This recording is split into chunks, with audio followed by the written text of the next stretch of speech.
안녕하십니까. 여수 MBC 뉴스투데이입니다. 법무부가 여수 화양지구를 부동산 투자이민제 적용지구로 고시했습니다. 전국에서 8번째로 지정된 건데 어떤 제도이며 추진 배경은 무엇인지 박광수 기자가 집중 취재했습니다. 여수 여자만과 가망만을 가르는 반도 지형의 끝자락입니다. 경제자유구역 내 복합 관광지구로 개발 예정인 이곳 화양지구가 부동산 투자이민제 적용지구로 지정 고시된 곳입니다. 콘도 등 휴양 체류시설에 5억 원 이상을 투자한 외국인에게 거주 비자를 발급하고 5년이 지나면 영주권을 주는 투자 유인책이 적용된 겁니다. 전국에서 8번째, 올해 들어서는 강릉 정동진 지구에 이어 2번째입니다. 특히 화양지구 활성화에 다급한 광양경제청은 이번 투자이민제 지정을 특별한 의미로 받아들이고 있습니다.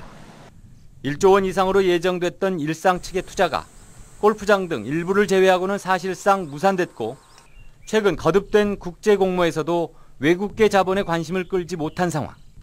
자칫 텅 빈 관광단지로 장기 방치될 우려가 높았기 때문입니다. 전국적으로 많은 지자체들이 치열한 경쟁을 벌였고 우리 광양만권 경제자유구역청에서 화양지구를 성공적으로 법무부를 설득하여서 지정을 얻어낸 외국인들, 특히 중국인들의 관심과 투자가 늘어날 것이라는 가능성에 지역개발에 목마른 주민들은 일단 반기는 분위기입니다. 그러니까 초창기입니다만은 지금 우리가 큰 기대를 갖고 있는 건 사실입니다. 좀 더 확대를 해서 시행됐으면 하는 바람입니다. 화양지구의 모델은 투자이민제 시행 이후 중국계 자본의 투자가 본물을 이루었던 제주도. 하지만 외국인 정주 여건이나 기반시설은 제주에 견줄 수 없는 열악한 상황이어서 준비 없이 문만 열어놓은 것 아니냐는 지적도 나오고 있습니다. MBC 뉴스 박광수입니다. 전라남도가 국장급 이상 17명의 인사내정을 발표하고 오는 28일까지 부군수급을 포함해 최종 인사 발령을 냅니다. 이번 인사에 따라 주동식 일자리정책실장이 도민안전실장으로 승진전보 발령이 내정됐고 최중선 경제과학국장이 여수부시장, 천재영 동부지역본부장이 순천부시장, 문동식 광양경제청 본부장이 광양부시장으로 각각 부단체장 발령을 받았습니다. 이와 함께 이승욱 여수부시장은 공로연수, 명창환 순천부시장은 중앙부처 전출, 신태욱 광양부시장은 광주전남연구원 파견을 위해 자치행정국으로 각각 전입 발령됐습니다. 여수와 고흥을 잇는 다리 명칭을 놓고 국가지명위원회가 여수시와 고흥군의 합의안 도출을 요구했습니다. 국가지명위원회는 최근 여수시와 고흥군의 합의안이 올라오지 않으면 국가지명위원회 단독으로는 다리 명칭을 정할 수 없다며 합의가 되지 않는 최악의 경우 지도에 이름이 없는 상태를 유지하게 된다고 밝혔습니다. 전라남도 지명위원회는 최근 파령대교와 적금대교, 여자만대교 등 7개의 다리 명칭 중재안을 내놓고 여수시와 고흥군의 합의를 요청한 상태입니다. 한편 전라남도는 입장이 팽팽한 양 시군을 불러 중재를 시도할 계획입니다. 광주 MBC 5.18 36주년 특집 프로그램 그들의 광주, 우리의 광주는 포털 사이트 스토리 펀딩으로도 연재됐습니다. 광주를 위해 희생된 광주박 사람들의 사연에 전 국민이 한 푼 두 푼을 모아줬는데 이 기금을 종잣돈으로 하는 의미 있는 사업이 시작됐습니다. 김철원 기자입니다.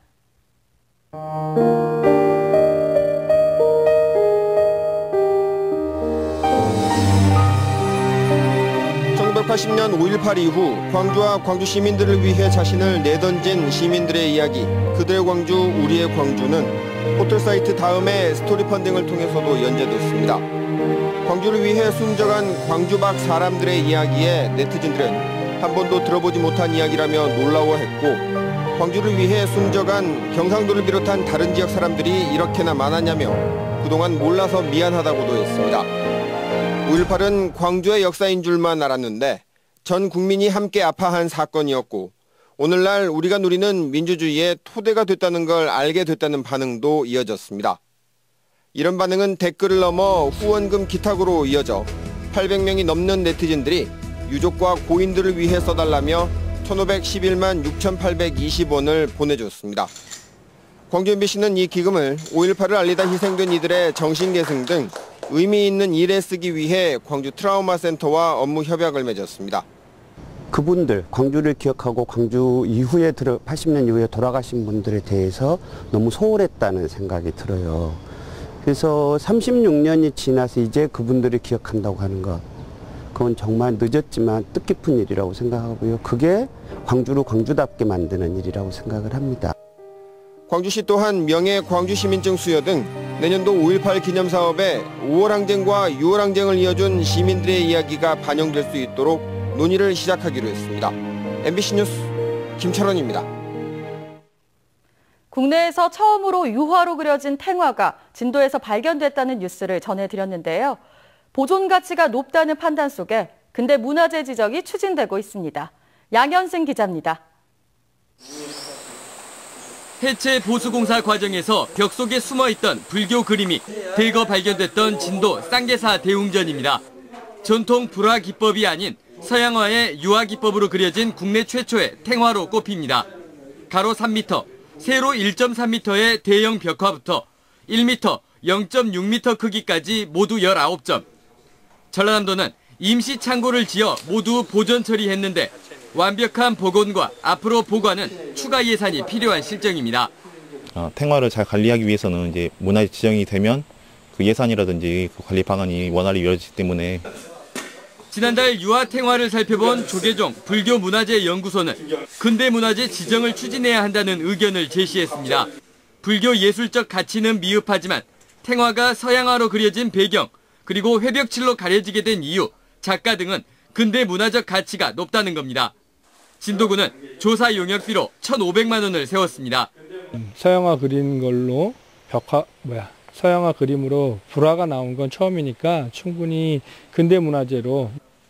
진도군과 쌍계사는 조사 결과를 바탕으로 문화재청의 근대문화재 지정을, 전라남도에는 도문화재 지정을 각각 신청할 계획입니다. MBC 뉴스 양혜승입니다.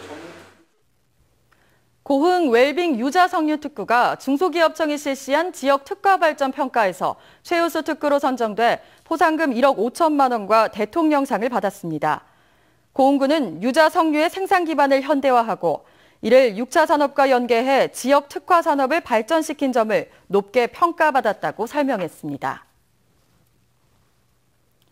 순천시의 부적절한 수의계약 사건과 관련해 시민사회단체가 순천시를 검찰에 고발했습니다. 순천 행의정 모니터연대 등은 17억 원대 불법 수의계약을 체결한 순천시가 산림조합에도 지난해부터 50억 원대의 일감을 몰아줬다는 의혹이 제기되고 있다며 공무원과 업체의 유착 여부와 금품 수수 의혹 등에 대한 철저한 수사를 촉구하는 고발장을 광주지검 순천지청에 제출했습니다. 이들은 고발장 접수에 앞서 기자회견을 통해 시의회가 특별위원회를 구성해 민선 6기 순천시가 추진한 건설공사와 연구용역, 자재구입 등 각종 수의계약의 적절성 여부를 검증해야 한다고 주장했습니다. 노조의 파업 사태까지 야기하며 극한 대결로 치닫던 여수산단 토목건설 노조와 사업자 간의 임금 협상이 최종 타결됐습니다. 전국건설노조 광주전남 건설지부와 여수산단 토목건설사 협의회는 최근 임금 협약에 서명하고 목수와 철근공, 일반공 등 전 직종의 일당을 하루 6,050원 인상된 14만 6,050원으로 결정했습니다. 노사 양측은 이번 협상을 통해 상호 원만한 노사관계를 유지해 대화와 타협을 통한 협상 문화를 만들어가자고 다짐했습니다. 광양항이 총화물 처리 기준 세계 1위인 닝보 저우산항과 자매 결연을 맺었습니다. 여수 광양항만공사는 최근 지난해 총화물 처리량 8억 9천만 톤으로 세계 1위를 차지한 닝보 저우산항 유한공사와 컨테이너 직항 항로 증설에 협력하고 상호 간 인력 교류를 골자로 하는 협약을 체결했습니다. 항만공사 측은 광양항과 닝보 저우산항이 지난해 5만 5천 TEU의 컨테이너 화물을 처리했으며 각종 원자재와 유화 제품 등 처리 화물도 유사해 양항 간의 협력이 큰 시너지를 불러올 것으로 기대하고 있습니다.